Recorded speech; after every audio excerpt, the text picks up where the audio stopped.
اس اصول کے تحت جو قدم میں نے اٹھائے ان میں سب سے پہلا کہ نکاح مسجد میں ہو، اور اس کے لیے جو دلائل دیے وہ لوگوں کے لیے اتنے کنونسنگ تھے کہ یہ کام تو اب بڑے پیمانے پر شروع ہو چکا ہے، لاہور میں، پنجاب میں، جہاں میرا زیادہ وقت گزرتا ہے۔ دلائل کیا تھے؟ خدا کے بندو، حدیث موجود ہے، اعلنوا ھذا النکاح وجعلوہ فی المساجد، ترمذی شریف کی روایت، نکاح کا اعلان عام کیا کرو اور مسجدوں میں منعقد کیا کرو۔ کیا ہو گیا علماء کو؟ کہاں چھپا رہے اس حدیث کو؟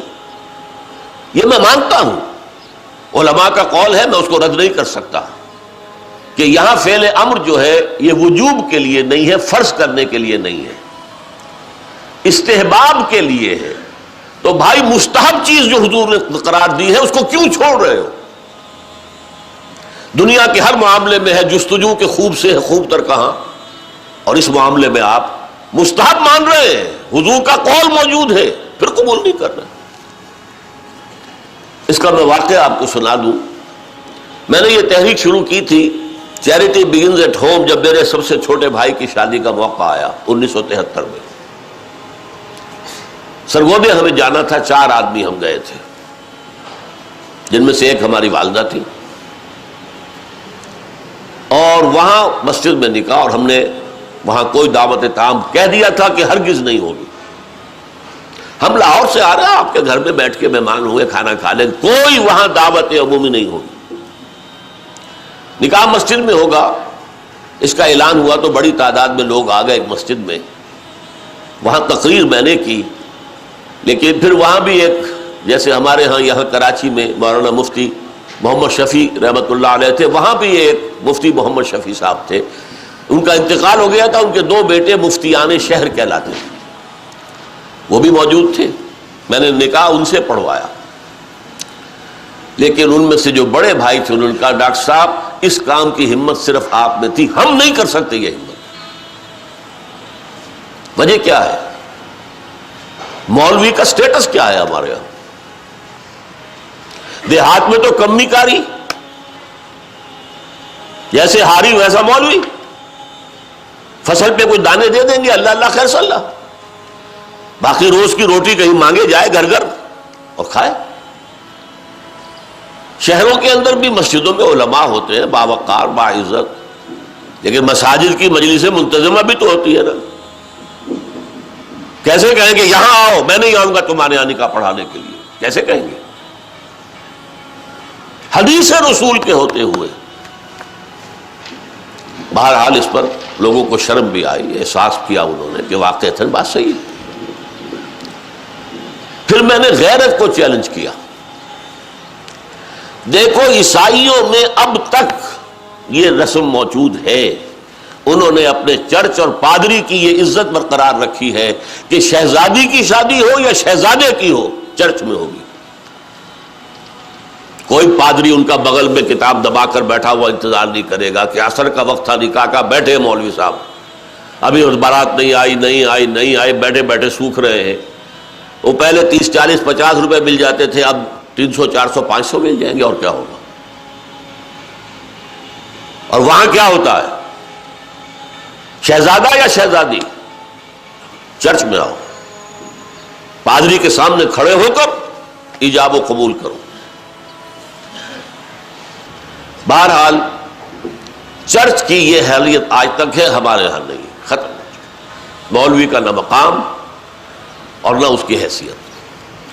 تیسری بات میں نے یہ عرض کی کہ دیکھیے نکاح سے ایک نئے خاندان کا وجود آپ کے معاشرے میں ہوگا، اللہ اولاد دے گا، ایک خاندان وجود میں آئے گا۔ اس خاندان کے لیے دعا کی جاتی ہے، اے اللہ اس نکاح میں دین و دنیا کی سعادت اور برکات عطا فرما۔ وہ دعا کا ماحول ہوتا ہے، آپ نے اعلیٰ ترین سنہری قسم کے شامیانے تان دیے، اور فرش میں آپ نے قالین بچھا دیے، صوفے لگا دیے، لیکن وہاں کیا ہوتا ہے؟ سگریٹیں پی جا رہی ہے، دھواں ہے، کہہ لگ رہے ہیں، غیبتیں ہو رہی ہیں، پھر یہ کہ کوئی بھانڈ آ گئے تو فحش گوئی ہو رہی ہے، اور ایک کونے میں بیٹھا ہوا بیچارہ مولوی کچھ من من من من من من کر کے پڑھتا ہے جیسے کہ صرف دولہا کو سنا رہا ہے کچھ، اور پھر کہتے دعا مانگ لے. تو دعا کیا خاک مانگ لے؟ دعا کا ماحول ہوتا ہے، کوئی اللہ کی طرف توجہ ہو، کوئی رجوع ہو تو دعا مانگی جاتی ہے. لہذا اس دعا کا ماحول بھی جو مسجد میں ہے وہ اور کہیں نہیں. چوتھی چیز یہ بھی غیرت کو جگانے والی ہے، اگر حضور کی بیٹیوں کے نکاح مسجد میں ہوئے تو کون مسلمان ہے جو کہہ سکے میری بیٹی زیادہ باعزت ہے فاطمہ سے رضی اللہ تعالی عنہ؟ میری بیٹی کا نکاح مسجد میں کیسے ہو؟ آخری چیز، اور یہ اصل میں اس ازدواجی رسم کے ضمن میں جو اہم فلسفہ ہے وہ میں بعد میں بیان کروں گا. کس قدر بچت ہو گئی. لڑکی والے کے ہاں آپ جائیں گے، وہ شامیانے لگائے گا، وہ قالین منگائے گا، وہ کرسیاں منگائے گا، وہ صوفے لگائے گا، رات ہے تو قمقمے لگائے گا، بجلی. کتنا خرچہ ہوا. مسجد میں بھی بھائی قالین بھی بچھے ہوئے ہیں، مسجد کے اندر کشادگی ہے، مسجد میں اوپر پنکھے بھی لگے ہوئے ہیں. مسجد میں کرو نکاح اور تمہارا کتنا پیسہ اس میں بچ گیا اس کا تصور کرو. بہرحال یہ تمام دلائل ایسے تھے کہ جس کی بنا پر پہلی بات تو لوگوں نے بڑی آسانی سے مان لی. دوسری بات یہ تھی لڑکی والوں کی طرف سے نکاح کے موقع پر کوئی دعوت نہیں، قطعاً ثابت نہیں. شادی کی دعوت صرف ایک ہے اور وہ ولیمہ ہے، صرف ایک. اور دیکھیے ولیمہ کیوں ہے؟ لڑکا جو ولیمہ دیتا ہے اس لیے کہ اس کا گھر آباد ہوا ہے، اس کے ہاں اصل خوشی ہے. لڑکی والوں کے ہاں خوشی نہیں ہوتی. زیادہ سے زیادہ آپ کہہ سکتے ہیں سائی آف ریلیف کہ ایک ذمہ داری کا بوجھ تھا آج وہ اتر گئی، اللہ کا شکر ہے. بس خوشی ہو سکتی ہے، گھر سے بچی نکل رہی ہے. کوئی جانور بھی 6-7 سال آپ کے ہاں رہ جائے تو آپ کو اس سے کتنا انس ہو جاتا ہے. قربانی کا جانور آپ چند دن پہلے لے آئیں اور بچے جو ہے مانوس ہو جائیں تو بچے پچھاڑے کھاتے کہ کیسے ذبح کر رہے ہو، اور وہ لختے جگر نورے چشم آج گھر سے نکل گئی. ماؤں کو غشی کے دورے پڑ رہے ہیں، بہن بھائی رو رہے ہیں، دلہن رو رہی ہے، باپوں کی آنکھیں بھی نم ہو جاتی ہیں. خوشی کا موقع نہیں ہے ان کے یہاں. اور پھر دیکھیے تماشا، نکاح کے موقع پر چھوارے کون لائے گا؟ لڑکے والے. اور مرغ پلاؤ کس سے کھائیں گے؟ لڑکی والوں سے. تو ذرا عقل کے ناخن لو، جو تمہیں مرغ پلاؤ اور متنجن کھلا سکتا ہے وہ چھوارے نہیں بانٹ سکتا تھا؟ یہ کیا ہے؟ یہ وہی ہے ہندوانہ پس منظر اور ہمارا اسلامی پس منظر، دونوں یہاں گڑبڑ ہو گئے. لہذا نکاح کے موقع پر چھوارے لاتا ہے لڑکے والا اور پھر دعوت کھاتے ہیں لڑکی والوں سے. انتہائی نامعقول بات. میں نے عرض کیا نا کہ خوشی ہے، دعوت ایک ہے ولیمہ. اس کے لیے حضور نے اتنی تاکید فرمائی. اولمو، یہ احادیث ہے، اولمو ولو بشاۃ، ولیمہ ضرور کرو چاہے ایک ہی بکری ہو تمہارے پاس.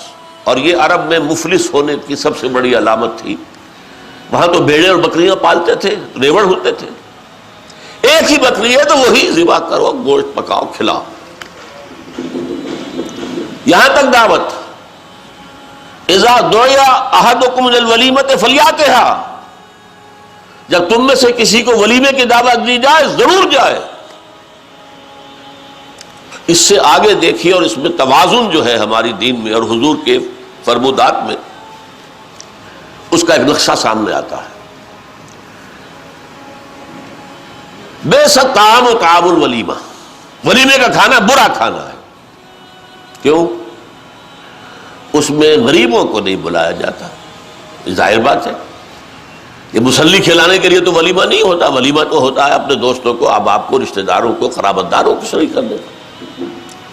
لیکن اس کے باوجود، اسی حدیث کا ٹکڑا، اس کے باوجود میں تم سے کہتا ہوں کہ جسے بلایا جائے اگر وہ نہیں جائے گا تو وہ اللہ اور اس کے رسول کے حکم کی خلاف ورزی کرے گا. یہ تاکید ہے. اور یہاں تک تاکید ہے اگر تمہارے کسی بھائی نے نکاح کیا ہے اور اس کے پاس کچھ نہیں ہے ولیمے کے لیے، اپنے گھر سے کھانا لے جاؤ اور اس کے ساتھ جا کر بیٹھ کر کھا لو، سیلیبریٹ کرو. سیلیبریٹ کرنے کی ایک سمبل ہے، یہ اس کی ایک علامت ہے. اب آپ سوچئے جس نبی نے دعوت ولیمہ پر اتنی تاکید ہمیں کی ہے، اگر لڑکی والوں کی طرف سے نکاح کے موقع پر دعوت میں بھی کوئی خیر ہوتا تو وہ ہمیں نہ سکھاتے، نہ بتاتے، کیا بخل سے کام لیتے؟ هي الحلقات تحفظني بآيات من القرآن، هي الحلقات تملأني بحب المصطفى العدنان.